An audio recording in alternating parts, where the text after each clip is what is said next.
किसी शहर के रेलवे स्टेशन पर एक भिखारी रहता था। वो वहां आने जाने वाली रेलगाड़ियों में बैठे यात्रियों से भीख मांगकर अपना पेट भरता था।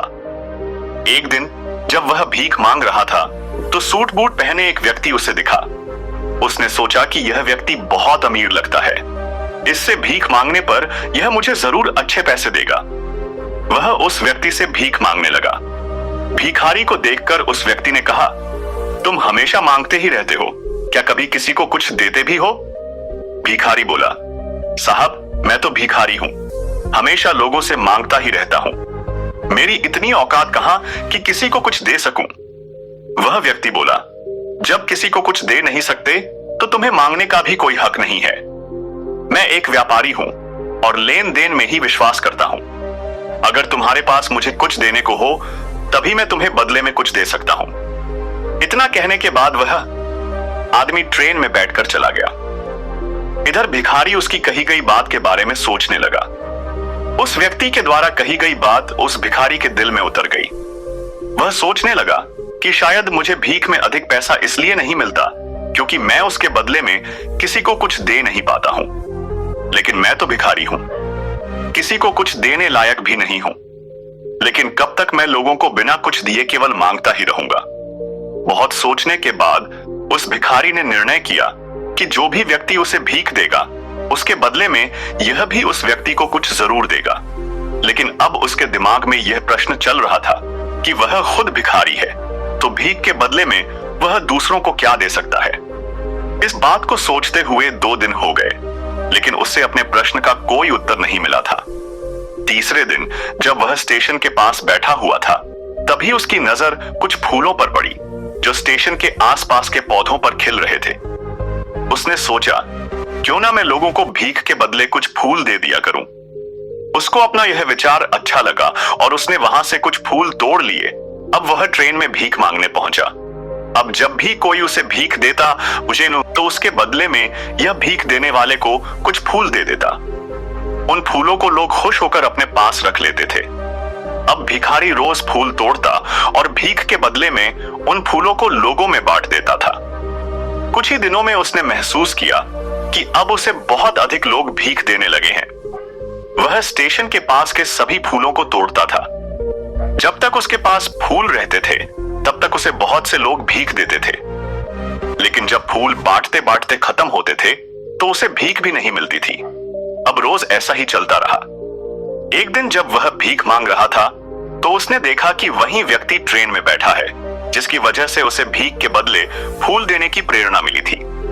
वह तुरंत उस व्यक्ति के पास पहुंच गया और भीख मांगते हुए बोला, आज मेरे पास आपको देने के लिए कुछ फूल है, आप मुझे भीख दीजिए तो बदले में मैं आपको कुछ फूल दूंगा।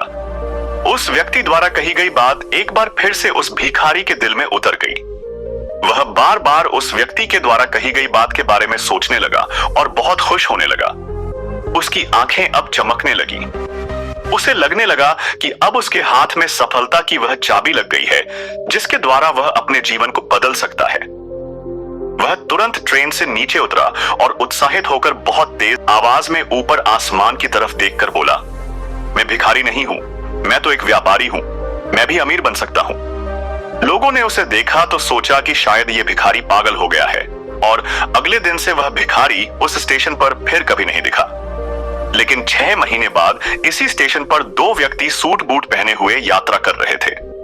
दोनों ने एक दूसरे को देखा तो उनमें से एक ने दूसरे से हाथ मिलाया और कहा, क्या आपने मुझे पहचाना? दूसरा व्यक्ति बोला, नहीं, क्योंकि मेरे हिसाब से हम लोग पहली बार मिल रहे हैं। पहला व्यक्ति बोला, नहीं, आप याद कीजिए, हम पहली बार नहीं बल्कि तीसरी बार मिले हैं। दूसरा व्यक्ति बोला, मुझे याद नहीं, वैसे हम पहले 2 बार कब मिले थे? अब पहला व्यक्ति मुस्कुराया और बोला, हम पहले भी 2 बार इसी स्टेशन में, तुम वही भिखारी हो जिसे मैंने एक बार भीख देने से मना कर दिया था और दूसरी बार मैंने तुमसे कुछ फूल खरीदे थे।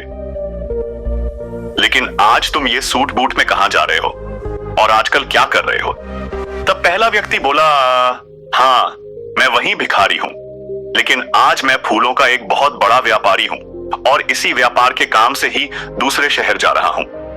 कुछ देर रुकने के बाद वह फिर बोला, आपने मुझे पहली मुलाकात में प्रकृति का वह नियम बताया था जिसके अनुसार हमें तभी कुछ मिलता है जब हम कुछ देते हैं। लेन देन का यह नियम वास्तव में काम करता है। मैंने यह बहुत अच्छी तरह से महसूस किया है, लेकिन मैं खुद को हमेशा भिखारी ही समझता रहा। इससे ऊपर उठकर मैंने कभी सोचा ही नहीं। और जब आपसे मेरी दूसरी मुलाकात हुई तब आपने मुझे बताया कि मैं एक व्यापारी बन चुका हूं।